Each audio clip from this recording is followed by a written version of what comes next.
Assalamualaikum warahmatullahi wabarakatuh. Dengan saya Safari MBO.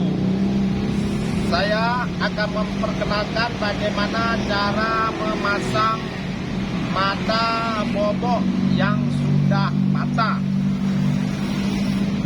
Yang contoh,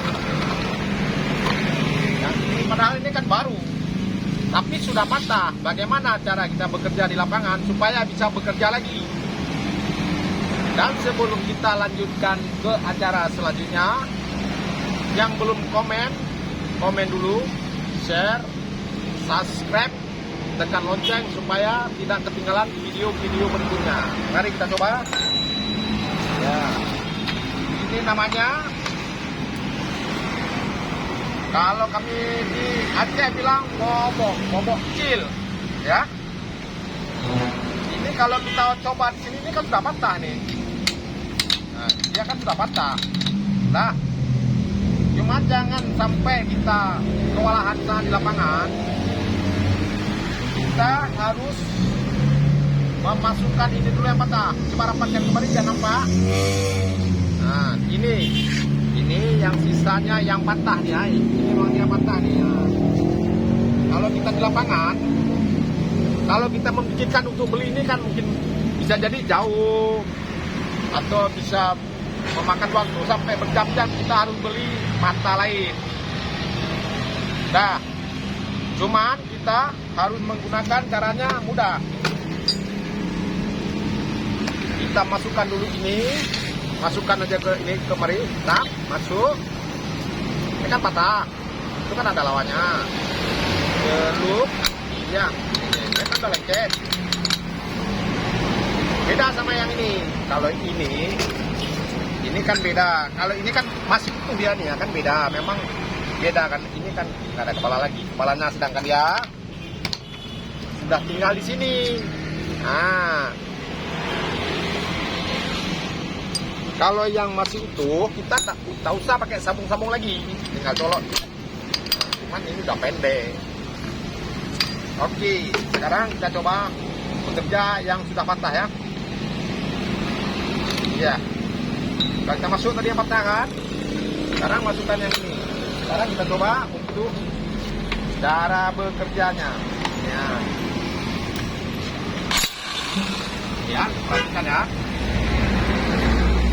Ini contoh di kayu aja, kita bilang.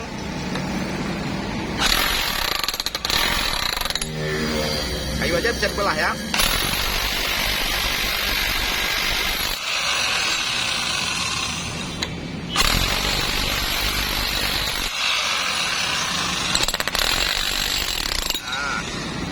Coba kita tak usah pakai yang patah lagi. Apakah bisa atau tidak? Nah, ini kita pindah ya, yang patah ini. Perhatikan lebih baik. Kita masukkan nih, walaupun patah. Coba kita coba. Apakah berhasil atau tidak? Tidak bisa, kawan-kawan. Kita ulangi lagi biar lebih paham. Kalau memang patah nanti saat bekerja, caranya harus begini, masukkan kelep, masukkan ini yang patah, tap, ya lengket kan, memang dia goyang. Kalau nggak goyang, ya bisa hancur. Sekarang kita coba, sesudah kita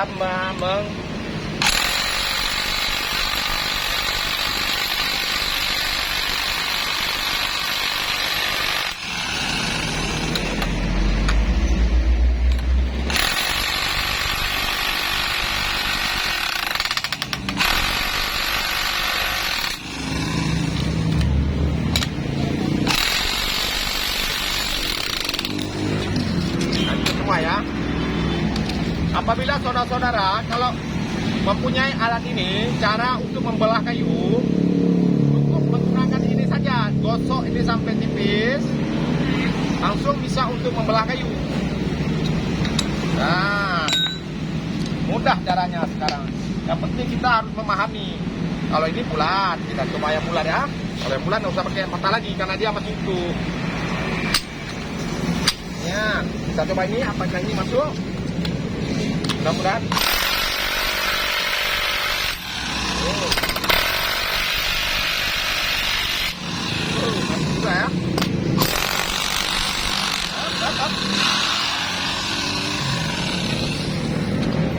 cukup sekian dulu. Kita menyampaikan tutorial cara bekerja bobok kecil yang sudah patah matanya.